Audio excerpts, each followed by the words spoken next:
I've always had an interest in dissidence and opposition in societies. My first book was on radicalism, literary radicalism in India as the subcontinent approached independence in 1947. And I was interested in writers who challenged the status quo and who were posing difficult questions about the national project. When I started to get involved in discussions around empire, colonialism, and its legacies in Britain, one of the questions that started to occur to me after a while is that if all cultures have dissident strands in them, dissident, subversive, oppositional strands in them, then it couldn't be the case that Britain in the age of empire had complete consensus on the question of empire. And so I began to look at the question, broadly speaking, of criticism of empire and dissidence around the imperial project in Britain. I knew quite a bit already about anti-colonialism in the colonies, and I started to find that there was also a lot of criticism of the imperial project in Britain through the 18th and 19th centuries. And what I decided to do for this book was to look at the relationship between the two, the relationship between anti-colonialism and resistance to the empire in the colonies and the emergence of criticism of empire in Britain.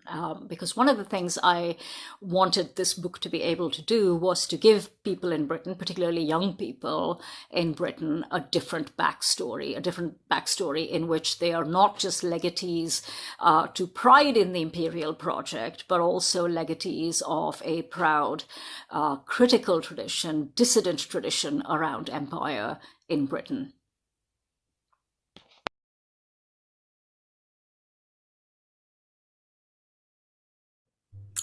Yes, I begin with this famous quotation from Frederick Douglass, who is giving a speech in Rochester, New York, where they are commemorating the 25th anniversary of emancipation of slaves in the West Indies or the Caribbean.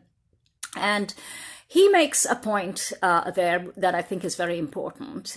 He begins by saying, look, we can thank England and the English abolitionist tradition. We can thank white abolitionist allies. But it's very important that we also acknowledge that a share of the credit for ending slavery, for emancipation, justly falls to the slaves themselves, as he says, which is to say that to the extent that they could, slaves did rebel, they did push against slavery, they did resist, and therefore they should be part of the story of abolition. I think Douglass had started to sense already in 1857 what ended up being true, that the history of abolition is largely written as the history of white abolitionists, and particularly white abolitionist elite men.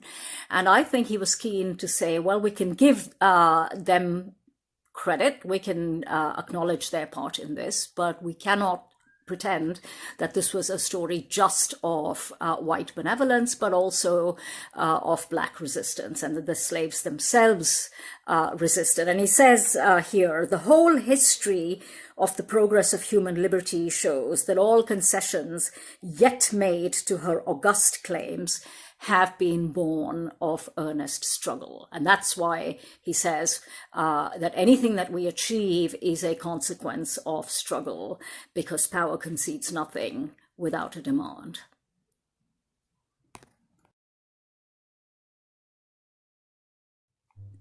There were, of course, a variety of responses to the 1857 uprising in India and the 1865 Morant Bay Rebellion in Jamaica. Now, the result of both in both colonies, in India and in Jamaica, was that the Crown took over rule. And in the case of India, historians agree that it certainly hardened the lines between colonizer and colonized, between white colonizer and brown subject. And there was much more authoritarianism, there was much more repression. In Jamaica, there was a recognition that constitutional rule was needed, and that black subjects were not going to put up with unfair treatment. So there was a recognition that certain rules would have to be followed. But what I'm really interested in the book is the ways in which these two incidents and the repression that was enacted in Britain's name actually created criticism of the imperial project in Britain. And it created both people who were saying we need to modify our rule, we are doing things wrong, as well as people who were saying colonial rule is wrong and it should be ended, just as in the way that we would resent foreign rule, Indians and black people in Jamaica resent rule by another country and another race. And what's really interesting in the case of the Morat Bay Rebellion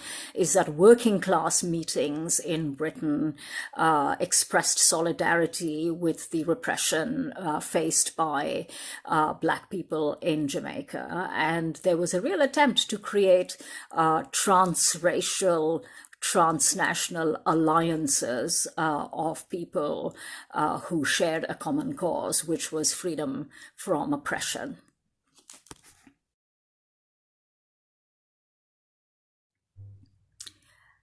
Violence has definitely been a part of the colonial repertoire. It was not only violence that was used. We know that colonialism was a complex phenomenon. It often relied on collaboration, on consent, on making arrangements with local elites, whether those were princes or chiefs or upper castes. It was never only about violence, but I think that sometimes we forget that colonialism was a deeply violent enterprise as well, and that it absolutely relied on, for instance, superior weaponry, it relied on force, it relied on physically putting down rebellions. The important thing to remember about the colonial project as it unfolded across the world is that it was constantly resisted, and because it was constantly resisted, there was a great deal of violence involved in putting down rebellions and resistance. So yes, violence was a central plank of colonial rule, if you like.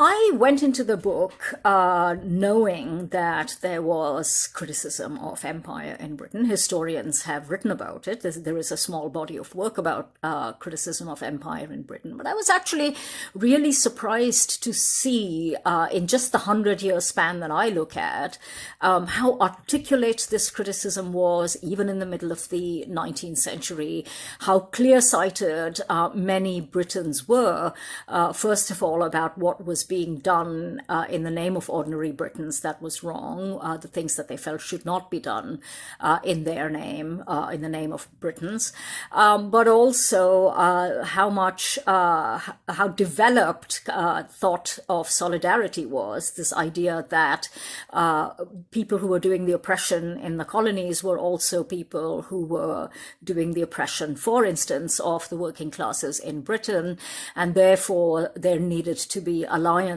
across racial lines, also sometimes across gender lines and across national lines. And I think I can say, having come to the end of this project, that there is a surprising amount of criticism of the project of empire in Britain itself.